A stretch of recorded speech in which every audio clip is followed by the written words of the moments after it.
2 lanes to keep right.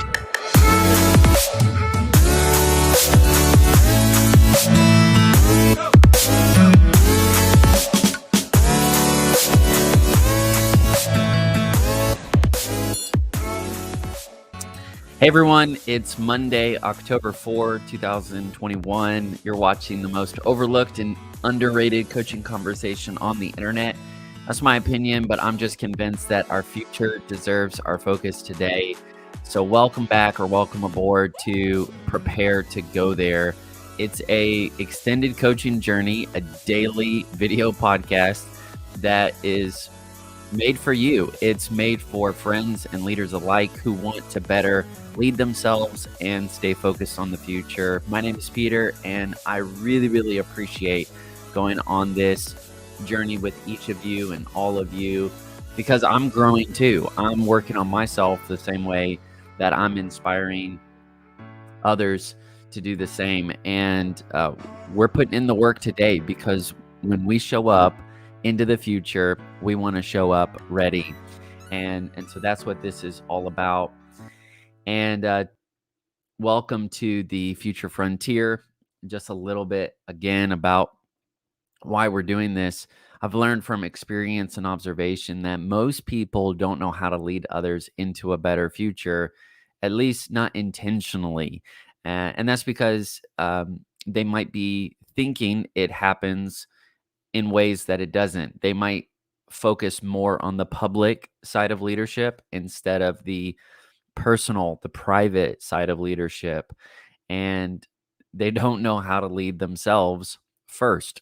And so you can't take people somewhere that you've never been. And that's why I'm convinced that this is a conversation that really needs to be had again and again. We need to keep it in front of us so that way we can stay focused on who we're becoming, where we're going, and why it's all really important.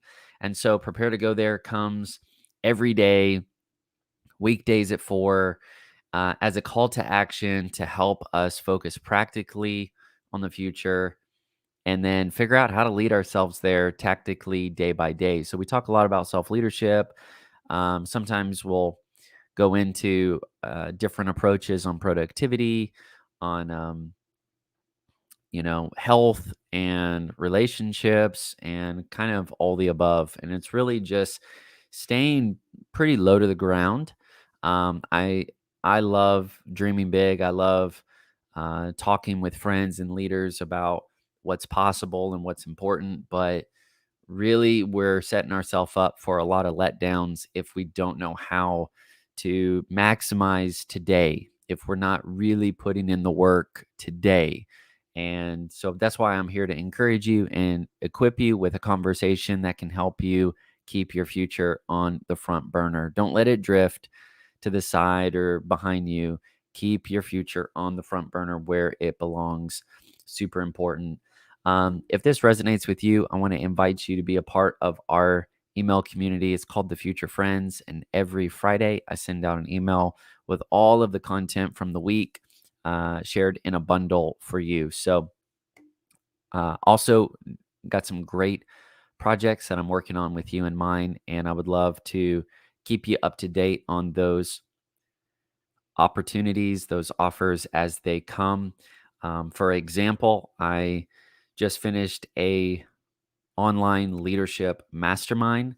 It was less than 10 of us. I would think it was 8 or 9 of us, and just an amazing group of leaders in different spaces, screenwriters and music artists and ministry leaders and entrepreneurs and just a whole range of amazing people.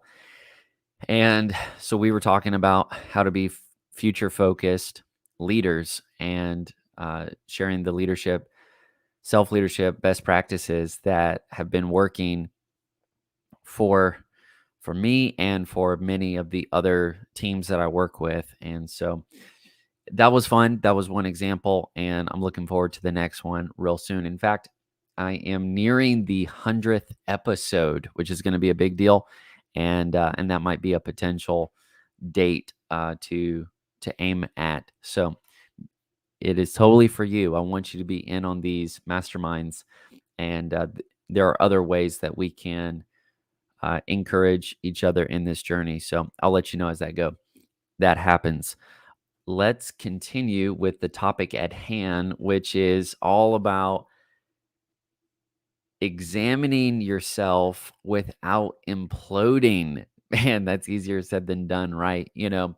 Maybe you're like me and you're enjoying some off time and you want to, just check up on life, see how you're doing. Maybe you want to journal, maybe you want to podcast, maybe you want to, you know, spend some time with the Lord, or you want to talk to a friend, and you're just trying to, get a good checkup, right?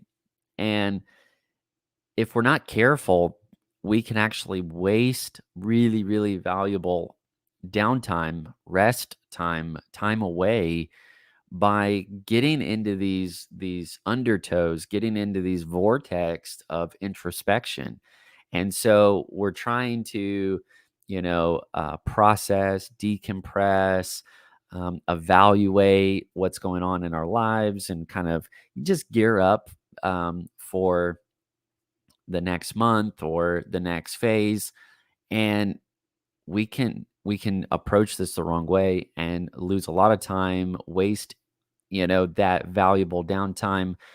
We can get even more discouraged, even more deflated, because we're doing this in the name of self-examination, and it turns into something worse. It mutates into some sort of loathing and self-doubt, and a lot of questions that just kind of derail us.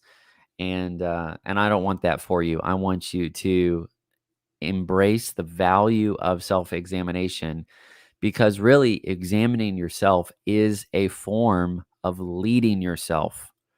And so we need to get good at this, so that way we're not waiting on other people to keep us in check or hold us accountable, when really that's on us. And so we're going to figure out ways to do that together, without imploding, without wasting time, without coming out of those personal sessions more drained, more discouraged than we got in. If we're doing it right, we're going to come out better.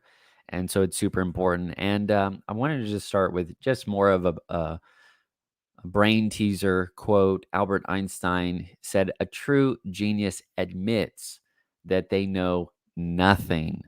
I think that's pretty helpful. Just because you have experience, or even just because you have expertise, doesn't mean that you're exempt from this process of learning again, discovery, of going through this process. And yet, so many of us don't do this right. And it's painful, but it is so close to home. I get it. Life is moving fast. And if we don't keep up, we'll just get dragged along. We'll get dragged into different activities. We'll get dragged into different social events. We'll get dragged into different obligations at work. We'll get dragged into different trends and fads. And it's because we really don't have the time to think deeply, or to do the research on our own. And so here we are, just kind of trust falling into the consensus of, the crowd, whether that's, wherever we identify online, or wherever we identify with, people in our tribe. And and if we're not careful, we'll get dragged into so many things that are misleading or unhelpful, unwise. And how do you even keep track of all that stuff? How do you keep up without kind of subscribing to so many fads and so many trends that may not be really truthful? And so that's where the art and the discipline of self-examination comes to the rescue, because we're not trying to just keep up with everything out there, but we're focused on ourselves. We're taking ownership of our own development. We're taking ownership of our own self leadership. And practicing self examination should be helpful. It should lead to healthy, you know, ways of living. And so many times it doesn't. And I think it's because we're approaching it the wrong way. We have the wrong idea about it. And the reason I say this is because even though it's meant to help us and bring healing in so many ways, if we're not careful, we'll fall further and further down into these introspective black holes, kind of these murky undercurrents that don't leave us with a resolution and then send us on these endless quests, with these very vague, abstract questions. And I'm not against, thinking deeply. I think self examination is the practice of thinking deeply in helpful, healthy ways.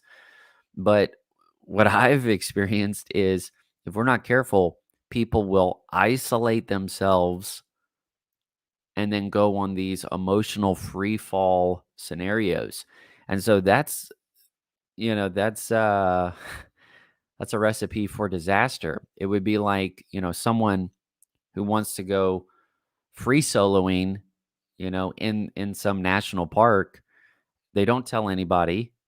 They don't um, have any kind of cell phone on them, and they go off and they're just going to take on this like kind of risky feat, and you don't know what's going to happen next. And so self examination shouldn't stir up this sense that I'm going to go get isolated. I'm going to go soul searching and I'm going to go trek out away from everybody in my world to, somehow go find myself. And I'm going to do this out of the context of caring relationships and accountability. And I'm just going to go kind of get lost, and then I'll come back and everything will be put together, everything will be better. And I think that's a myth because it just seems a little too serious. It's a little too grandiose. It's you know it, it doesn't have to be that hard, it doesn't have to be that epic. There are times in our lives where we do take these sojourning trips, and we are seeking truth. We're not just trying to find our own truth, but we're really going on that truth seeking quest. But if we're doing this in the wrong way, we shouldn't blame, other people for just kind of our own foolishness. That's just my encouragement on the outset of all this. So most people, they think of self-examination as in I have to get away from everything and everyone to just go find myself. And I would encourage you that, self-examination is not as much about finding yourself as it is about proving who you really are and knowing who you are, and then making sure that you're giving yourself an audit on your authenticity. You're auditing your own authenticity. And without this practice, we can easily come into blind spots. We can give a lot of way to gullibility. We can become very gullible. We can think that we're doing good. And in reality, we might just be drifting into hypocritical living or very hypercritical thinking. And so we don't want to do either. We want to be auditing our authenticity. We want to be investing in identity upgrades and not just, pushing along with a lot of little identity updates. So if if you can't learn how to self-examine effectively, then you're at a big disadvantage. For one, you could be making very poor decisions that could cost you years. Because if you're not able to see areas of your life that would otherwise be blind spots, if you're not able to exercise a measure of self awareness that is helpful and healthy, uh, you could be repeating really bad choices that, just a little bit of discernment would, expose. And so it's not like you have to look for all the bad things that are going on in your life. It's more about looking for signs of growth in your life and figuring out how you are going to effectively phase through one season of your life into another season of your life. And so without this practice of self examination, you're kind of repeating the eternal present, and then you're becoming more and more outdated, as a person, as a thinker, as a student, as a leader, as a friend. Your roles are becoming increasingly more and more outdated, and so you're making decisions off of outdated information. You're making poor decisions. And I was thinking, your decision making goes from worse to worser, and you you really want to just continue to grow in wisdom and in clarity, so that way you're shaving time off, you're not wasting time, you're not adding more time to your trajectories. um Man, you're leveling up, you're moving on with life, you're seeing signs of growth, you're leveraging that growth, you're making good decisions that are helping you to level up, not just in different projects of your life, but entire phases of your life. And so self examination is so important. It really is a game changing best practice. But if we take it on the wrong way, then it could be, because it is so powerful.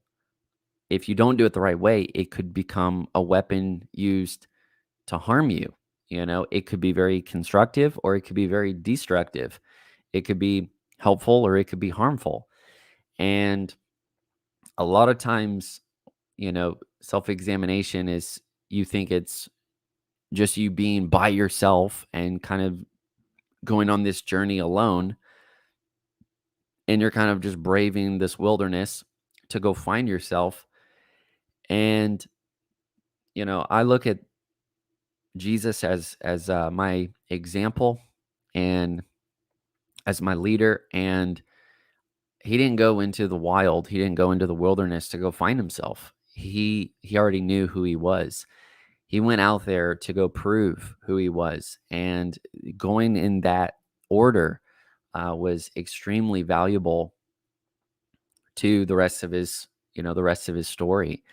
And so, let me just try to plumb line this a bit to say, if we cannot self-examine correctly, we will either make really poor decisions that cost us valuable time, or we're going to lean too much on other people's opinions of us. We're going to be leaning so much more on other people to audit our own authenticity, and we'll be losing it in the process.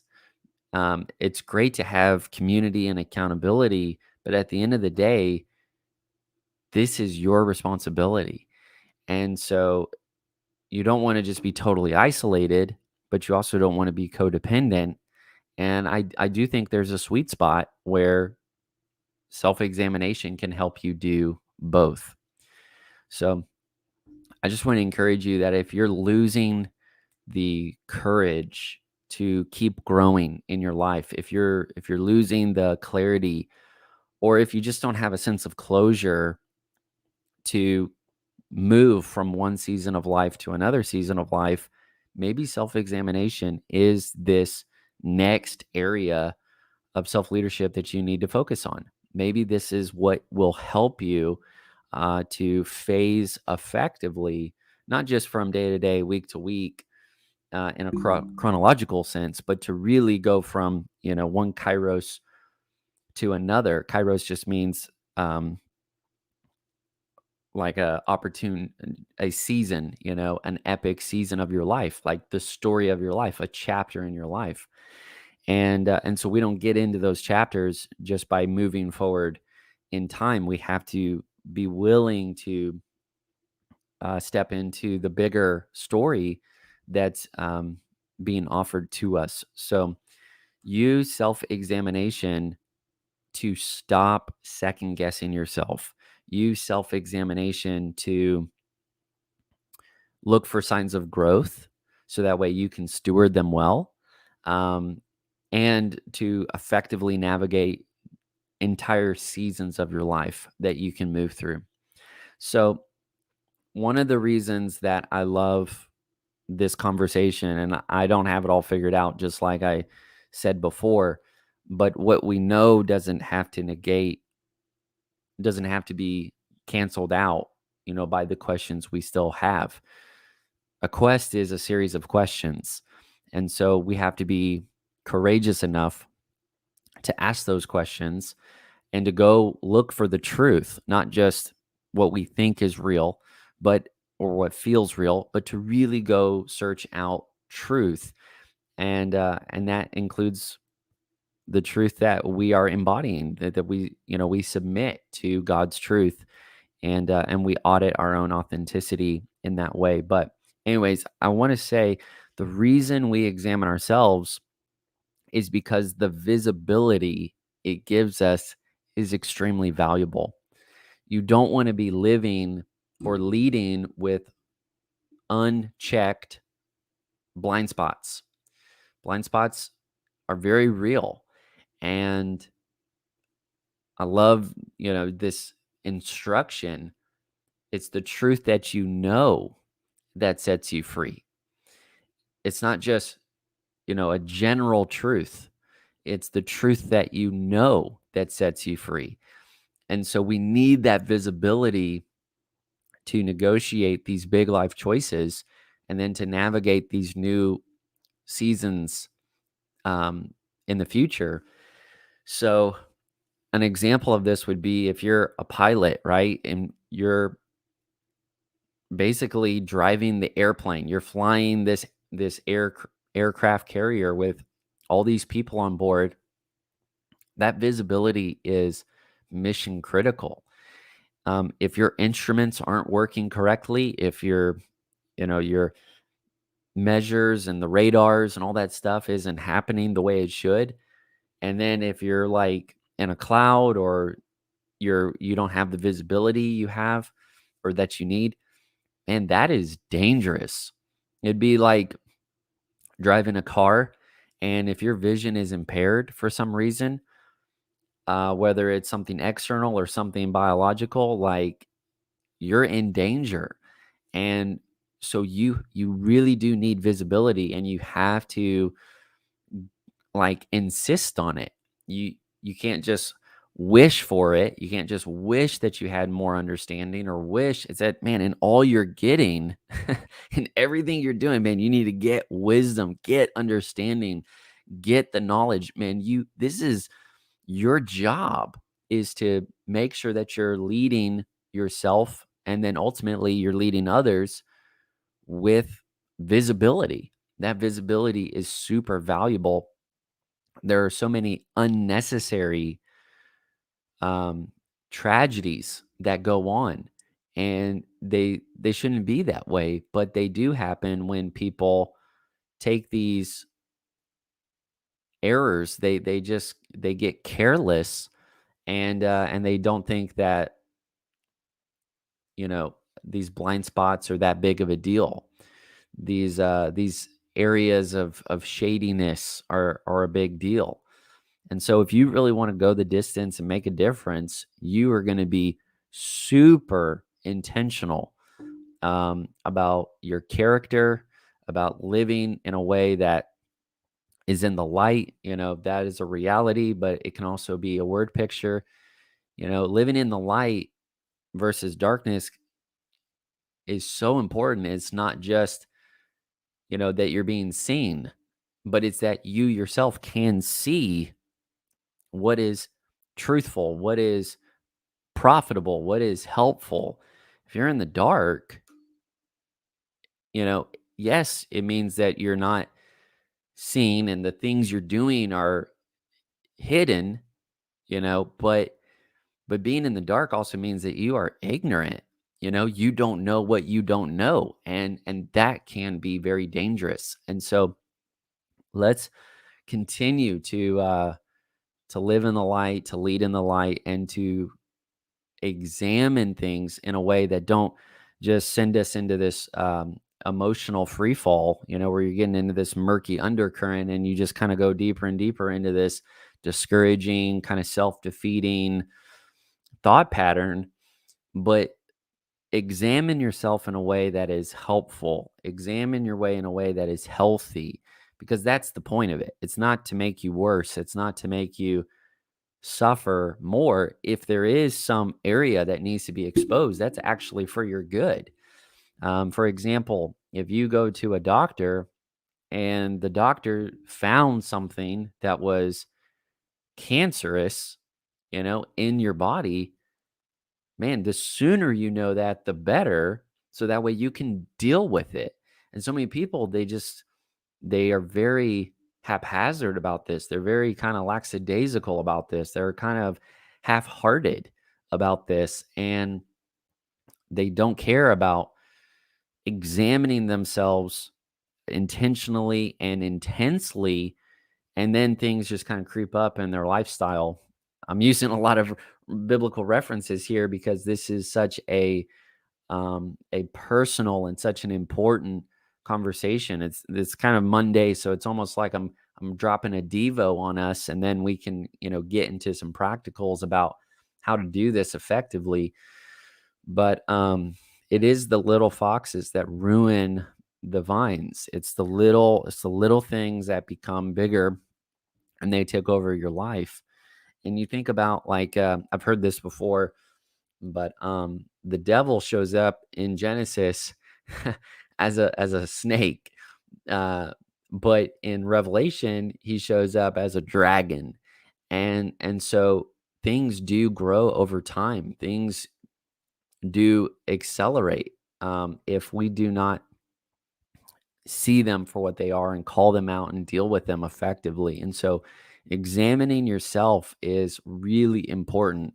And if you don't know how to examine yourself, then you're at the mercy of other people's opinions of you.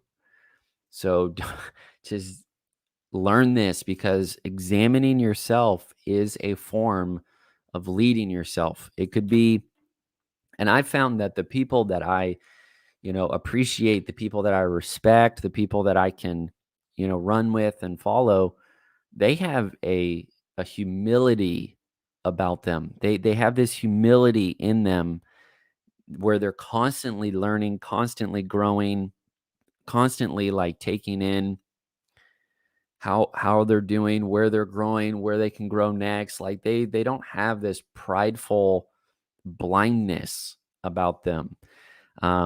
If you're super arrogant, that's a disadvantage to you, because I can promise you there's another competitor in your workplace or in your industry that's coming up with some sort of new innovation that's just going to like take you over. So, having this humility to keep leaning forward, to keep learning, to stay teachable, super valuable, and it can lead to innovation, both personal and in other ways. So, when we're trying to wrap our head around how do you examine yourself, what does that really look like? Think of an exam, right? You go to college and you're taking final exams, and it's basically a series of questions or a series of tests where you're making observations to see where you are in your proficiency in those areas, or if you have, you know, proven that you can do a certain thing. And so when we're examining ourselves, a big part of this is just asking ourselves questions and facilitating the right questions. I'm inspired by Jesus. He was always asking questions. He would answer questions with questions. It wasn't just Socrates who was doing that. But questions are a really valuable tool that we can use. And asking the wrong question will waste time. It'll waste energy. But having, the discernment to ask the right question, or maybe a deeper question, to go to the root of a situation, to not just stir up a lot of emotionalism, but to ask questions that expose and bring out root issues or motives or mindsets. Questions are really, really valuable when we're examining ourselves. And the kind of questions that we're asking of ourselves, or the kinds of things we're observing of ourselves, like I said, is, just for starters, and this is a this conversation goes far and wide, but just for starters, look for the signs of growth in your life. Look for signs of growth, so that way you can celebrate and you can evaluate. And so those are two things that I would do in team huddles after every single, week that we were together. We would say, hey, let's go around, let's celebrate stuff, let's evaluate stuff. And that was just one simple tool that we used to examine ourselves as a team. But you can do that personally as well. And then you're also asking questions that can help you begin to process the season of life you're in, and the season of life that you're heading into next. And the same way you're kind of living in one week and looking ahead at the next week, or living in one month looking ahead at the next month. We're constantly getting instructions for new seasons of our life. We're processing them. We're becoming ready in and out of season. And so having the wherewithal, so to speak, to ask the right questions that keep us in a posture that's growing, to keep growing. And so many times we can lose our joy, we can lose our hope. And when we lose our vision, then we'll disconnect from our discipline. You need vision to motivate you to discipline. And if we don't have that vision, it'll be increasingly harder. And so just asking, like, hey, what's giving you the most hope right now? Where's your hope for the future right now? What is a hopeful future look like for you right now? Just simple questions like that can actually reconnect you with what's important and what's possible. And then you can figure out the steps to get there along the way.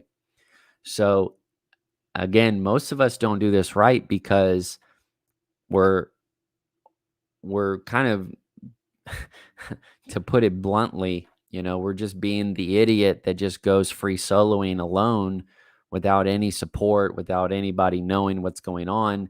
There's no, we're just, going out there trying to, quote, do some big feat or prove, find ourselves, when really this is much more of a patient process. It's more of a humbling process to stay teachable, and to prove by examination, to really prove that the truth that you're living by is actually there. It's actually real. So you're looking for the evidence of your identity. You're giving an audit on your authenticity. The next thing I wanted to kind of open up today is that this is on you. Examining yourself is a form of leading yourself. I know we know that, but I just want to reiterate this. This is your responsibility. I think about the story of the emperor with no clothes, where everybody was telling him, "Oh, you look so good. You're awesome. You're amazing." But he didn't look in the mirror. He didn't take the time to look down. He was just kind of being super prideful. And so he gets up and he stands in front of all these people and he's completely naked, and it's humiliating because he didn't take the responsibility to just open his eyes, check out what's down there. And so many times we can defer this or delegate this to other people. And it's good to have mentors. It's good to obviously grow in submission and in the right biblical, healthy ways. But this is your responsibility. This is on you. You've got to get good at auditing your authenticity. And so many people say, well, no, this is who I really am. I'm born like this. I'm expressive. I don't want to be fake like those other people. But you want to make sure that the basis of your lifestyle is not baseless. Like, what is the actual basis of your lifestyle?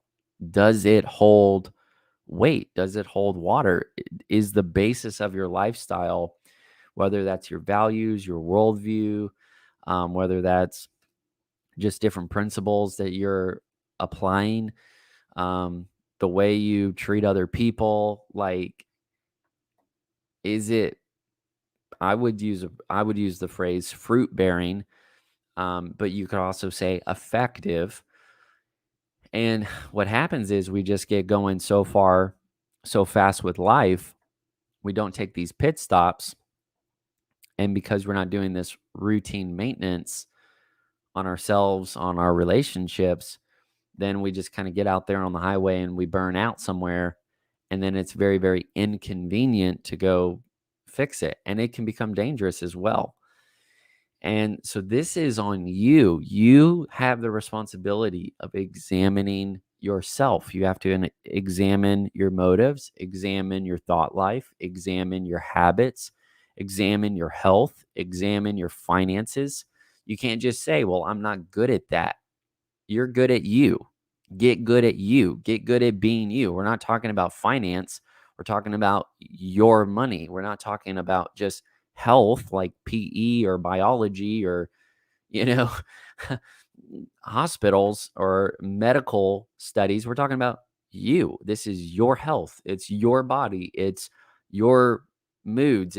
This is you. So own you. Don't just get into this weird kind of detachment where you're not taking ownership of these things because you say, well, I'm not good at accounting. I'm not good. These are your choices. So take some care in your own choices. Um, and I want to encourage you by saying that you are actually the most qualified person to examine you. You can have professionals, and we're going to talk about that in tomorrow's conversation about how do you actually leverage other people's feedback. How can you leverage feedback? How can you leverage the right people to give you a better read on how you're doing? But before that, it's still your responsibility to go seek that out. It's your responsibility to put that on the calendar, whether it's hanging out with um, your spiritual leaders or mentors or close friends or people who have more experience in different domains of life, whether they're super strong in finances or health, whether they're strong in marriage, maybe they have a great marriage and you want to learn from them. That's super, super valuable, but it's still you pursuing that. It's still you like investing in that. It's still you paying the price for that, because there's a lot of relationships and a lot of people with great resources, but not everybody's taking advantage of that because they're not looking for it and they're not willing to pay the price or pay up to glean from that and learn from that. And there are different ways, that you can invest, but before you get into all of that, before you go get professional help or outside people to kind of look in and help you facilitate this process, you can't make that an excuse. You can't say, well, I'm not good at examining myself. I just wait till somebody tells me what's wrong with me, or I just wait till somebody tells me what to do next. I mean, I've been guilty of that. I'll say like, hey, I don't feel comfortable like doing more workouts. I don't know, a lot about cooking or fixing stuff or doing XYZ. Like, these life skills are important enough to go seek out. And so if you have some limiting beliefs, or dare say unbelief, like, that's not the end of the world. Like, you can change the way you think, you can grow, you can receive grace, but you can't just make all these excuses and waste time. So I feel like this is kind of spicy today, but it really is to encourage you that you might be waiting on things, or you might be waiting on people that really are waiting on you. It's on you. Because a lot of people, they feel so helpless, and and when we feel hopeless, we think helpless. Say that one more time. When we feel hopeless, we think helpless. And you've got to learn how to recognize that, because it can kind of happen like carbon monoxide. It kind of comes in, creeps in undetected. And so you've got to be able to build in some of these systems or some of these relationships, or just develop your own discernment, and grow in wisdom, so that way you can be detecting this stuff earlier the better, and really call it out for what it is. Um, if I have time, we'll see how we're doing. But I'm reading this book, which I don't imply that I'm reading the whole book because it's pretty big, but it's phenomenal. I mean, it's a really, really good read. But let me see if I can get to one point in particular. If you'll give me just a second.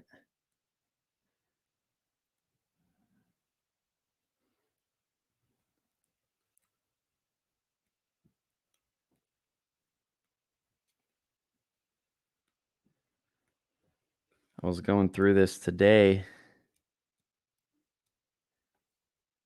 and I think, the on-ramp to this whole conversation is you've got to be willing to slow down for half a day, or to get away for, like a 1-2 day retreat, so that way you can actually slow down and kind of ignore all of the routine things in your life, so that way you can have this kind of self-examining moment. And I'm so thankful that, there are events, there are retreats, there are these gatherings where we can facilitate that together. But if you're going to grow in self-leadership, you can be initiating this too. You can be doing this for yourself, by yourself. Anyways, I might not be able to find it right now. Um, but it was talking about helplessness. Oh, yeah, nice. Found it. Helplessness and hopelessness. And that is one of the things that is kind of a part of my story, which I'm so grateful for. And when I realized that one of the ways that we can experience freedom is by living with empowerment, I was like, man, I want to help other people get empowered. And so self leadership is kind of a code word for personal freedom along with personal responsibility, but it's kind of a pathway of empowerment. And then the more empowered you become, you realize that strength is for service, and you realize that you want to be a strength, not a burden, and you want to be helpful, not helpless. And so this thing talks about helplessness and hopelessness. It says depressed people don't believe that they can do anything to improve their situation. Whatever you suggest, they can't do it or it won't work. Often this turns into a self-fulfilling prophecy.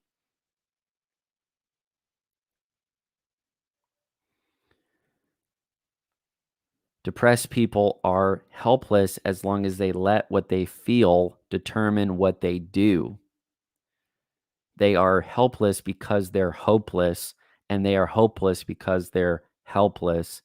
It's one of the vicious circles that keeps going on and on. The cure is not feeling better, but learning to do what you need to do regardless of how you feel. My goodness, that is so good. And then it was given some other practical things as well. But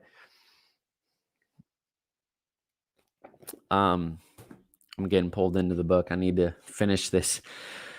Um so this is on you. This is on you. It's not somebody else's responsibility to pick you up, to keep you happy. I mean, I'm so grateful that we have access to amazing relationships, amazing professionals, but they're not going to be doing this all for you. You got to make this personal. And going back to that point, you're actually the most qualified to examine yourself because you have the context. Other people, they don't know your whole life story, but you've lived your whole life story. They don't know what you're going through right now. They don't know all these different pieces and parts of your life, but you do.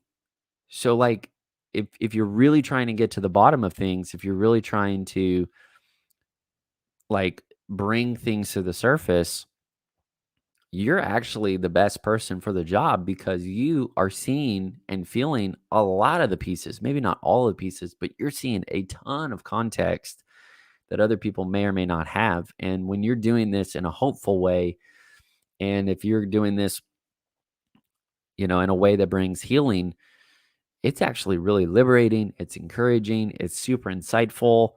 I mean, it's like just getting you so fired up because you're discovering new things about yourself and about your design that just kind of really underscore the truth that that you get to live by. So you're the best person to lead the charge on this. So don't be waiting for somebody else to do this. And then the last thing I'll say for now, and then I'll give you a preview of the week, is you have a choice. You have a choice in the way you approach self examination. Either you can examine yourself in a way that makes you more critical, and I mean that in the negative sense.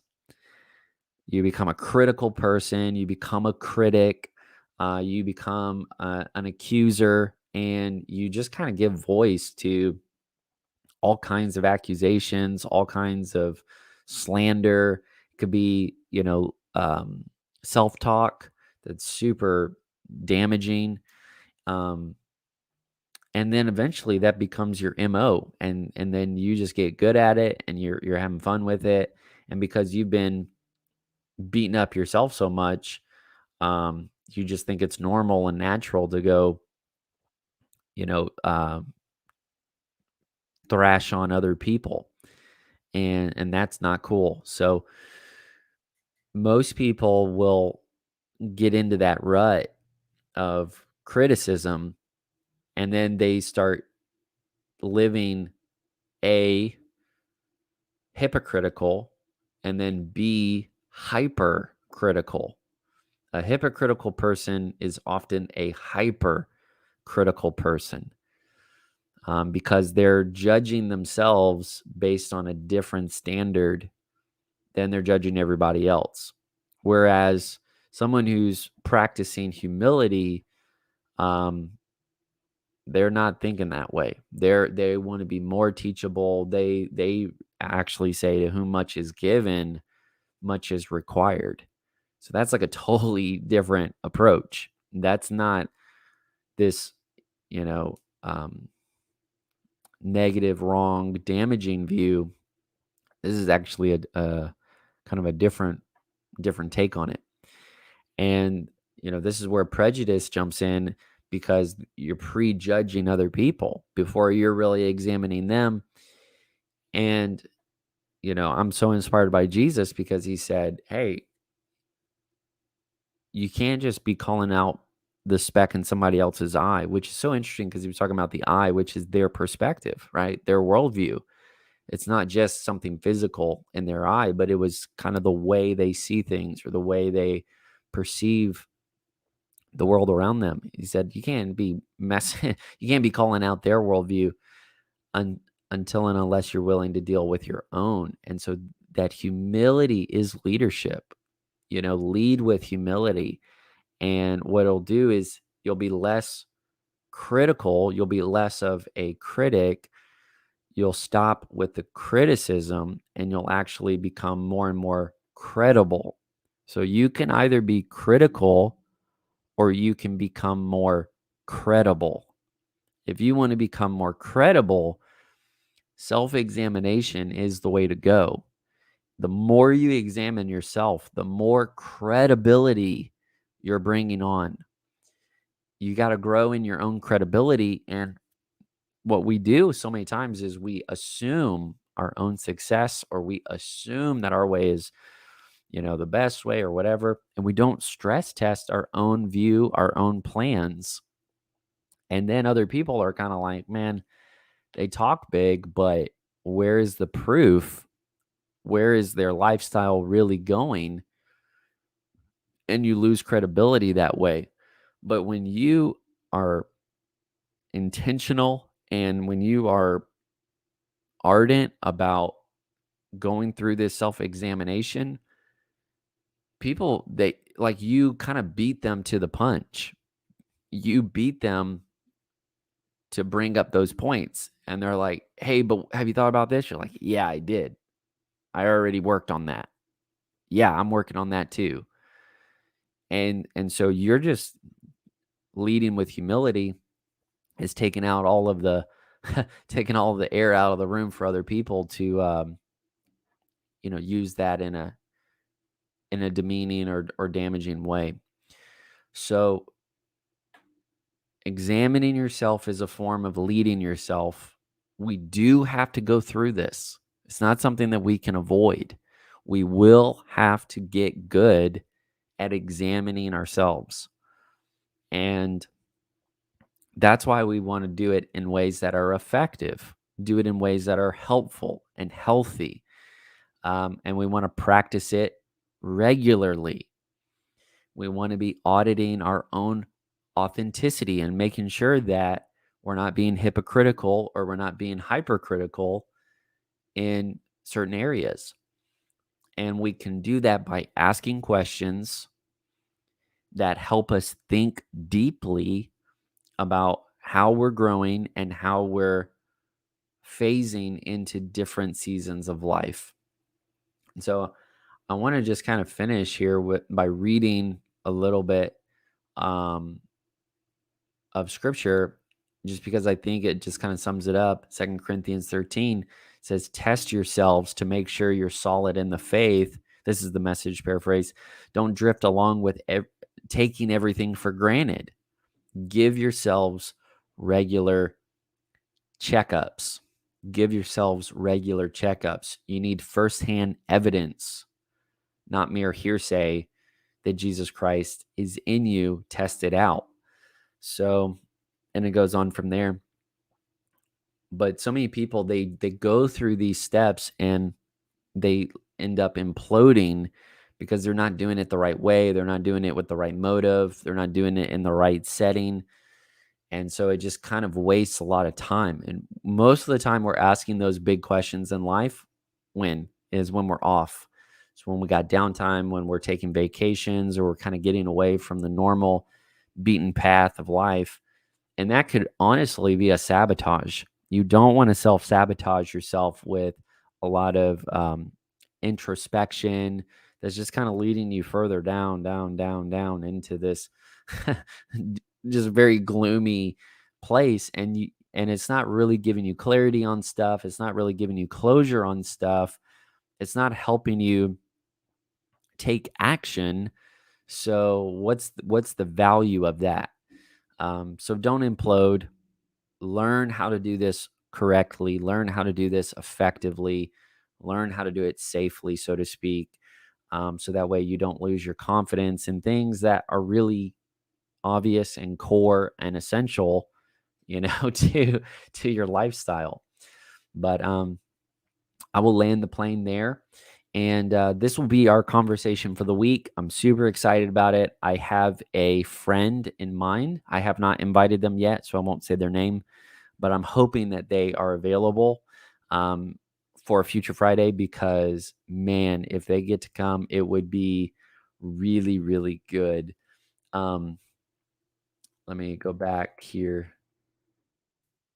Tomorrow, we're going to be talking about how do you effectively leverage other people in a way that encourages and strengthens your own sense of self examination instead of becoming codependent and instead of just like doing whatever they say about you and kind of developing this awkward kind of people pleasing thing.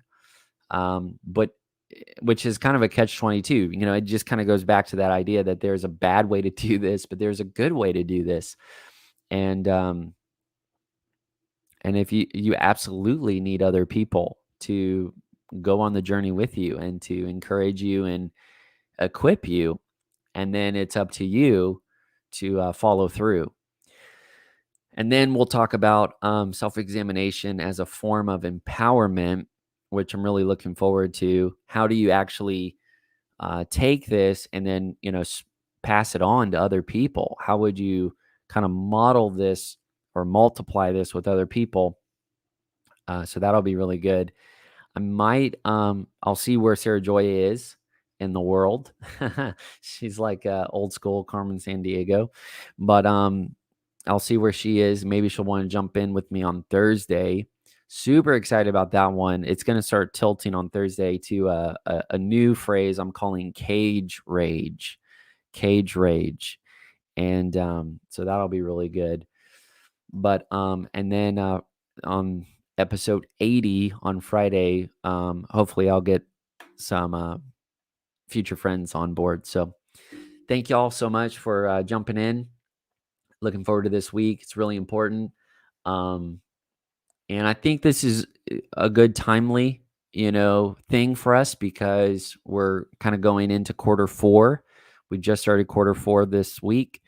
And so this is the end of the year. This is a good time to examine yourself so you can collect your gains and then you can begin to look ahead and, get good inspiration, but also get some good instruction for the future. And so that'll be super good. But man, I just want to encourage y'all if you feel like you're doing bad at this right now, and you feel like, every time you kind of think about how your life's going, you get discouraged or you're kind of like psyching yourself out, you can get better at this. You can get better at this. It really does start at the personal level. And then you can add on to that the skill sets that can keep you in a place of hope. There's an awesome passage I'm reminded of. I think it's in Zechariah. It says, we're prisoners of hope. So it literally means like you just really become a hopeful person and you can't escape so much hope. So that is possible to live in that as well. So, all right, if this resonates with you and you just appreciate this, I would really appreciate your feedback. So that means you could leave comments in in the YouTube chat here, or you can tell your friends, let them know that we're going on this journey together. I want to remind you that there is a free gift waiting on you if you haven't downloaded the Fail Proof planning guide, go ahead and do it. It's going to give you really practical steps to identify your roles and goals, work them in with some rhythms and routines, and then kind of play that into a weekly planning session, which I really encourage each one of y'all to have. And we did a whole week last week just on time budgeting, which is kind of a tactic that you can use when you're thinking through your weekly planning session. So all of this is pretty relevant. It's been good. I've been able to, I've kind of noticed, I'll go into something a little more geeky and tactical, and then I kind of pull out and do something a little more, maybe a little more philosophical.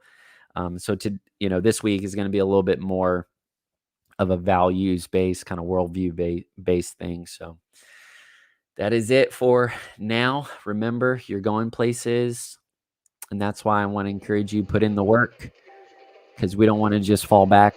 We don't want to just show up unprepared. We want to show up ready to go, so that way we can serve and give and lead. Stay awesome. I'll see you tomorrow. Prepare to go there.